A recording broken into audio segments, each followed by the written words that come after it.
Death Valley, a name that sounds more like a warning than a destination.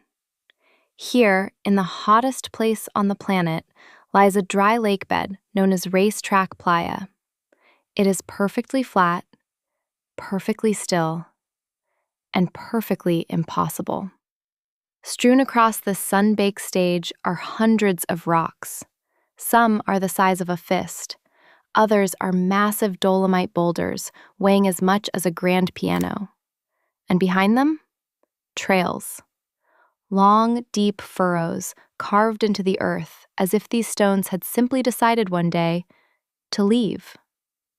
For over a century, these trails have taunted humanity. Look closely. There are no footprints alongside them, no tire tracks, no signs of machinery or animal intervention. In fact, the mud around the trails is undisturbed, as if the rocks moved while the world was asleep. Welcome to the mystery of the sailing stones, a geological anomaly that suggests that here, on this desolate playa, the laws of physics might just be a suggestion. The first recorded mention of the stones dates back to 1915, when a prospector named Joseph Crook found the tracks.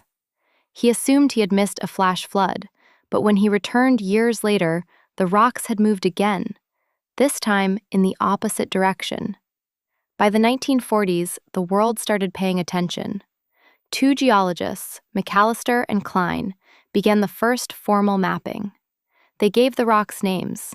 They tracked Karen, a 700-pound beast of a rock that seemed to move with a mind of its own. They waited for weeks, cameras ready. But the desert has a way of keeping its secrets. The moment a human eye was on them, the rocks stayed still. The moment the researchers left, a new trail would appear. The theories that followed were as wild as the landscape itself. Some claimed the playa sat on a massive magnetic vortex, pulling the iron-rich stones across the mud. Others whispered about dust devils, tiny tornadoes that supposedly picked up 300-pound boulders and carried them like leaves. But there was a problem with the wind theory. Physicists calculated the friction of the mud.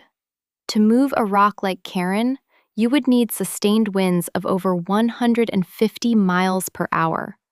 That's a Category 4 hurricane. In a valley surrounded by mountains that block the wind, it was mathematically impossible. If it wasn't wind and it wasn't magnets, then what was it? In the 1970s, researcher Robert Sharp took it a step further.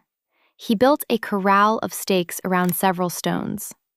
He reasoned that if a large force was moving them, the stakes would be knocked over.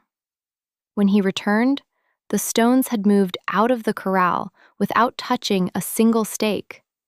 It was as if they had levitated, or the ground itself had shifted beneath them. The ghost tracks were no longer just a curiosity. They were a challenge to our understanding of the natural world. By the late 90s, the mystery took a dark turn. People began to report vanishing stones, trails that led to nowhere, with no rock at the end.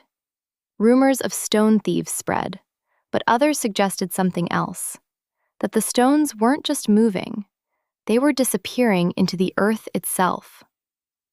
In our next episode, we follow the 2011 expedition that changed everything.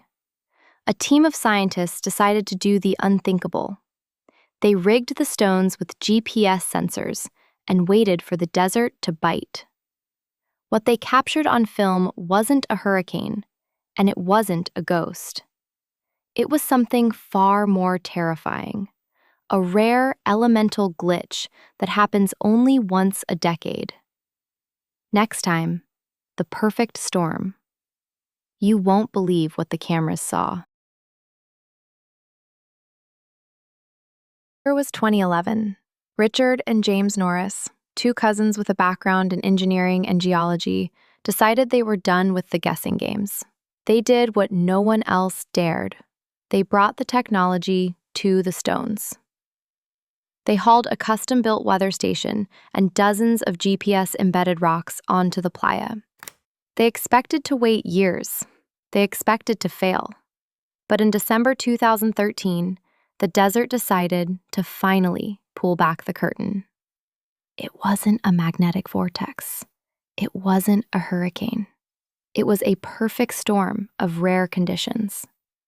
First, it rained, just enough to create a shallow pond, only a few inches deep. Then, the desert temperature plummeted at night, freezing the surface into a thin, window-pane sheet of ice, so light it could float, but strong enough to trap the rocks. When the morning sun hit the ice, it didn't just melt, it shattered. Thousands of floating panels of ice began to move as a light breeze pushed against them. This was the ice shove. The ice acted like a massive, crystal-clear sail. It didn't take a hurricane to move a 700-pound rock. It only took a gentle wind and a mile-long sheet of ice pushing with the force of an ocean tide. The rocks weren't sailing. They were being bulldozed by the very earth itself. After a century of silence, the mystery had a name. So, the ghosts were gone. In their place was physics. Simple, elegant, and rare. But knowing the how doesn't take away the wow. Even today, standing on the racetrack playa, the feeling of insignificance remains. We spent 100 years imagining monsters and aliens because we couldn't believe that something as delicate as a sheet of ice could move a mountain of stone. Perhaps that's the real lesson of the sailing stones. Our planet doesn't always need violence to change its face.